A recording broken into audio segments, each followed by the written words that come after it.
Bon, les pistes, on en a débattu au cours de cette table ronde.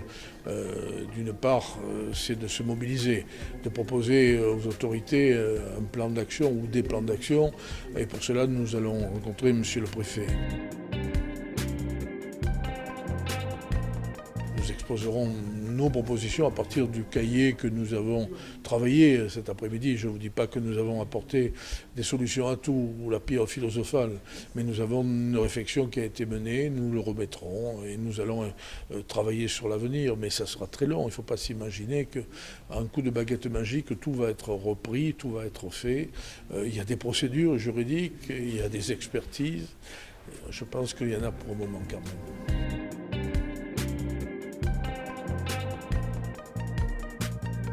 Entreprise citoyenne, nous sommes au service justement des collectivités, de celle-ci en particulier au service de Marseille. On l'a fait avec le maire de Marseille dès les premiers incidents en rue d'Aubagne. On s'est mis au service de la commune, quels qu'en soient les bailleurs. On s'est proposé pour aider d'une part, réhabiliter, construire et on pense à l'avenir surtout, c'est ce qui est important.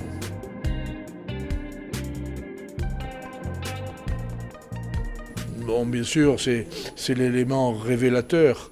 On connaissait, comme tout un chacun, nous ne sommes pas les seuls, on connaissait les difficultés, puisque Marseille est une ville vieille, ancienne, qui a été construite sur des sols peut-être qui n'étaient pas tout à fait solides, des immeubles sans racines.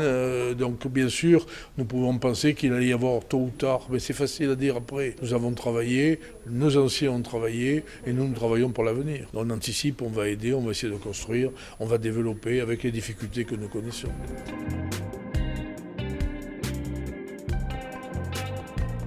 C'est un engagement très lourd qui est financier bien sûr, avec des procédures à mettre en place, mais c'est de notre responsabilité. Nous sommes des bailleurs, nous construisons, nous réhabilitons, c'est notre mission. Notre mission est de construire du neuf bien sûr, et de reprendre aussi, de réhabiliter, de faire de la rénovation énergétique. Mais pour cela, il faut que nous nous mobilisions, il faut également des moyens juridiques et des moyens financiers. Alors aujourd'hui, bien sûr, nous savons très bien que l'État a besoin de nous prendre un peu d'argent. Je dis un peu en étant modeste. Et vous savez, quand on nous enlève des recettes, bien sûr, on nous enlève des moyens de développer, des moyens de construire, également des moyens de réhabiliter. Donc il faut que le niveau national en prenne conscience. La volonté y est, il nous manque bien sûr certains moyens. C'est une des pistes, réfléchir en îlot, ça nous permet des économies d'échelle surtout. Si vous travaillez à l'immeuble, c'est un coût prohibitif. Si vous travaillez sur une surface extrêmement importante, sur un îlot ou des îlots, vous avez un coût qui est minoré. Donc c'est là où la réflexion se pose. Et puis, sur un îlot, on peut imaginer qu'il y a des démolitions à voir aussi. Alors que si on travaille que sur un immeuble, c'est des fois assez frustrant. Un îlot, on peut démolir, on reconstruit. Donc c'est une politique d'ensemble à mener. Vous savez, dans un vieux pays comme le nôtre, il y a beaucoup de politiques d'ensemble à mener. Il faut que nous prenions tous conscience, quel qu'en soit notre niveau, que à certains endroits, il faut tout reconstruire, il faut refaire. D'abord, c'est le lien social.